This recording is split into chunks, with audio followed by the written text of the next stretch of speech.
और चलिए अब बढ़ते आगे, एक और बड़ी खबर आपको दिखाते हैं। हिमालय में खोया क्या एटम बम। आप यकीन करें या ना करें, लेकिन आज से 60 साल पहले हिमालय की नंदा देवी पर्वत श्रृंखला में एक ऐसा खुफिया मिशन चलाया गया था जिसमें भारत और अमेरिका शामिल थे। यह खुफिया मिशन चीन के उस परमाणु चक्रव्यूह को तोड़ने के लिए चलाया गया था जिसके दम पर वो न सिर्फ भारत को बल्कि दुनिया भर में अपनी धाक जमाना चाहता था। इस बेहद खुफिया मिशन की सबसे खास बात यह थी कि इस मिशन में प्लूटोनियम से भरे 7 कैप्सूल्स को नंदा देवी पर्वत पर एक डिवाइस के रूप में लगाना था, लेकिन अचानक कुछ ऐसा हुआ कि पूरा का पूरा मिशन फेल हो गया और हिमालय की 7000 मीटर ऊंची बर्फीली चोटियों पर एक ऐसा एटम बम का संकट बर्फ में दफन हो गया जिसे आज तक खोजा नहीं जा सका है।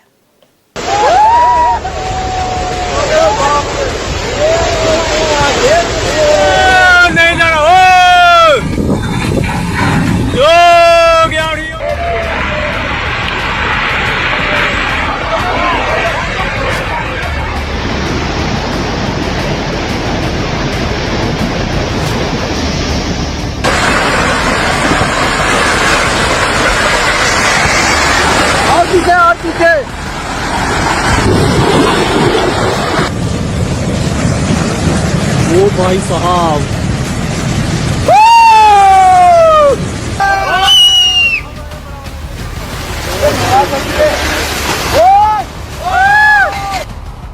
तपोवन पर अमेरिका से रिपोर्ट, तबाही का नया रूट डिकोड।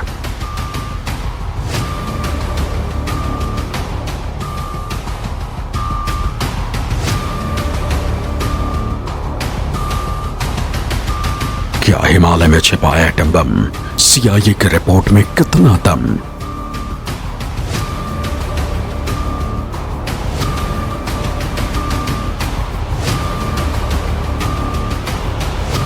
साठ साल पुराना रहस्य मिला, प्लूटोनियम से पहाड़ हिला।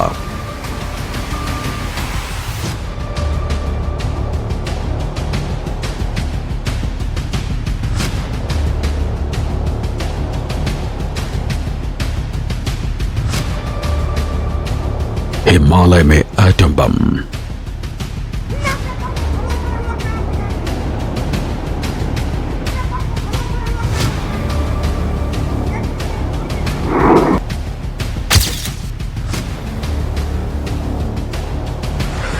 हिमालय में हर साल तबाही का भयंकर मंजर आता है।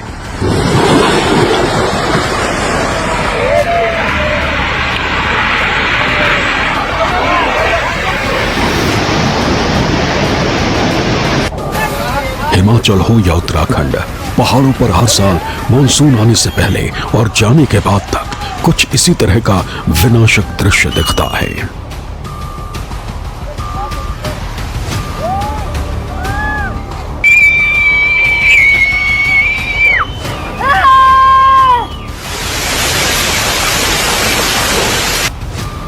लेकिन क्या कभी किसी ने सोचा कि इस तबाही के तांडव के पीछे वजह सिर्फ प्राकृतिक नहीं है बल्कि एटमी पावर हो सकती है।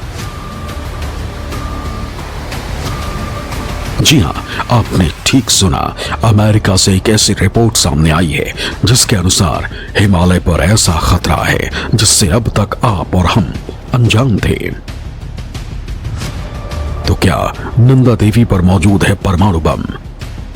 60 साल पहले गायब हो गया परमाणु उपकरण।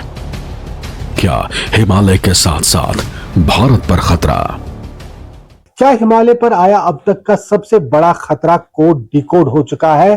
क्या हिमालय में प्रलय का 60 साल पुराना नंदा देवी में कोई रहस्य छुपा है? क्या नंदा देवी पर्वत पर कोई परमाणु उपकरण मौजूद है जो एक बेहद सीक्रेट मिशन के तहत नंदा देवी की बर्फीली चोटियों में कहीं खो गया था? अमेरिका और भारत के उस सीक्रेट मिशन की खबर 1978 के अखबार में भी प्रमुखता से छपी थी। अखबार ने भी हिमालय पर हुए इस मिशन को लेकर चिंता प्रकट की थी। अब आप सोच रहे होंगे कि इस पुरानी खबर का साल 2025 से क्या कनेक्शन है, तो उसकी वजह यह है कि जलवायु परिवर्तन से ग्लेशियर पिघल रहे हैं। 2021 में एक बड़ा हिमस्खलन आया जिसमें 200 लोग मारे गए। कुछ लोग डिवाइडर को जिम्मेदार ठहराते हैं। आज भी कुछ लोकल लोग जवाब मांग रहे हैं। न्यूयॉर्क टाइम्स में छपी एक नई रिपोर्ट ने एक बार फिर से 1965 का सीक्रेट मिशन लोगों के जहन में ताजा कर दिया है, क्योंकि कुछ लोगों को लगता है कि हिमालय में लगातार आई तबाही की वजह उस वक्त का सीक्रेट मिशन ही है, और कुछ लोग इस बात से डरे हुए हैं कि नंदा नदी में खोया प्लूटोनियम पैक गंगा के पानी को जहरीला बना सकता है। इससे पर्यावरण के साथ साथ इंसानों को भी भारी नुकसान हो सकता है। ये सवाल इसलिए भी अहम हो जाता है क्योंकि उत्तराखंड के पर्यटन मंत्री सतपाल महाराज भी नंदा देवी में गुम हुए प्लूटोनियम पैक की वजह से चिंता जाहिर कर चुके हैं। जब ये दल जा रहा था तो रास्ते में तूफान आ गया और तूफान के कारण वो रेडार और प्लूटोनियम पैक उन्होंने रास्ते में पैक करके रख दिया।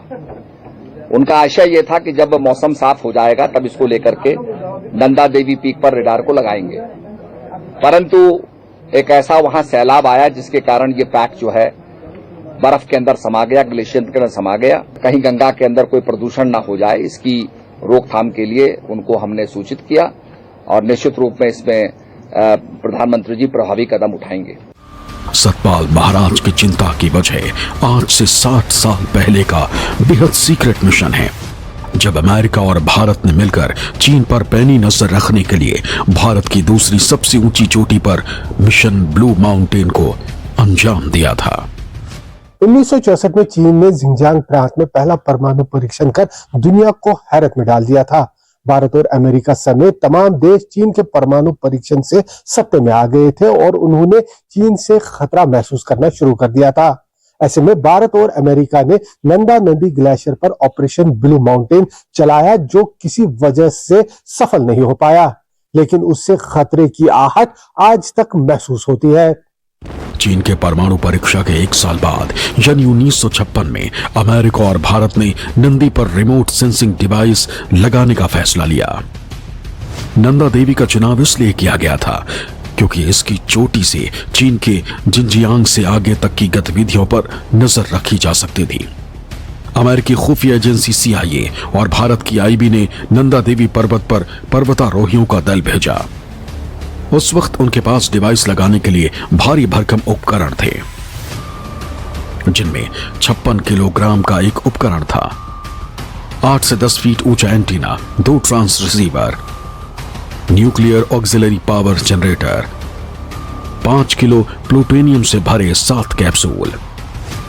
दरअसल प्लूटोनियम को जनरेटर को चलाने के लिए ले जाया गया था, क्योंकि इसकी वजह से प्रतिकूल मौसम में भी जनरेटर चलता रहता है। मिशन को अंजाम देने के लिए 200 लोगों की टीम लगी थी, जिन्हें बेहद वजनी उपकरणों और प्लूटोनियम से भरे 7 कैप्सूल को नंदा देवी के चोटी पर पहुंचाना था। भारी उपकरणों को पहुंचाने के लिए टीम में शामिल लोगों में स्थानीय पर्वतारोही, CIA और IB के माहिर अफसर और विशेषज्ञ शामिल थे। इन सभी लोगों को वो जैकेट मुहैया कराए गए थे जिनका इस्तेमाल अंतरिक्ष में जाते वक्त अंतरिक्ष यात्री करते। टीम का नेतृत्व भारत के कैप्टन मनमोहन सिंह कोहली कर रहे थे। 18 अक्टूबर 1965 को जरूरी उपकरण लेकर टीम 7239 मीटर ऊपर कैंप 4 तक पहुंच गई। वहां से नंदा देवी चोटी महज 577 मीटर दूर रह गई थी। टीम के सदस्य चोटी को देख पा रहे थे और मिशन को लगभग पूरा मान चुके थे, लेकिन ऐन वक्त पर बर्फीला तूफान आ गया। मौसम इतना खराब हो गया कि अगर टीम वहां थोड़ी देर और रुकती तो सभी 200 सदस्य बर्फ में दफन हो जाते।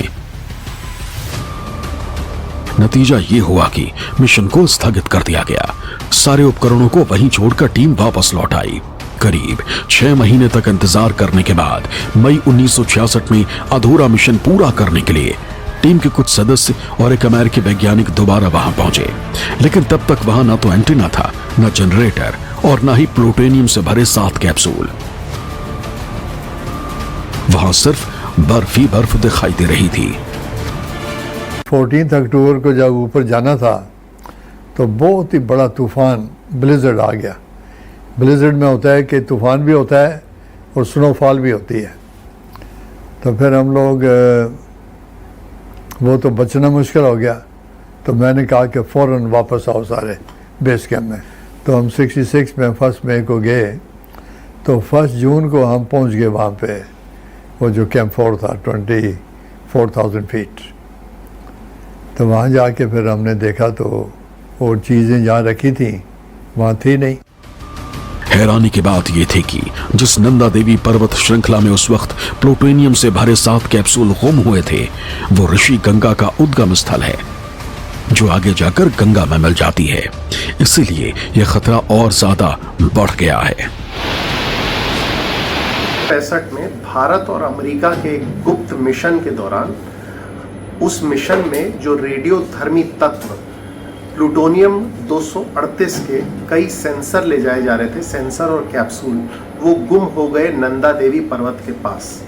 ऐसे में हुआ ये कि 1968 में अनुसंधान के दौरान ही जब दूसरा मिशन वहाँ गया तो उनको काफ़ी कैप्सूल मिल गए, लेकिन 6 कैप्सूल गायब रह गए। अब चिंता की स्थिति तब से और आज तक ये बनी हुई है कि प्लूटोनियम 238 एक बहुत ही रेडियोधर्मी एलिमेंट है, जिसकी वजह से वहाँ के जो ऋषि गंगा है उसमें उसका रिसाव हो सकता है और वहाँ का पानी जो है वो जहरीला हो सकता है।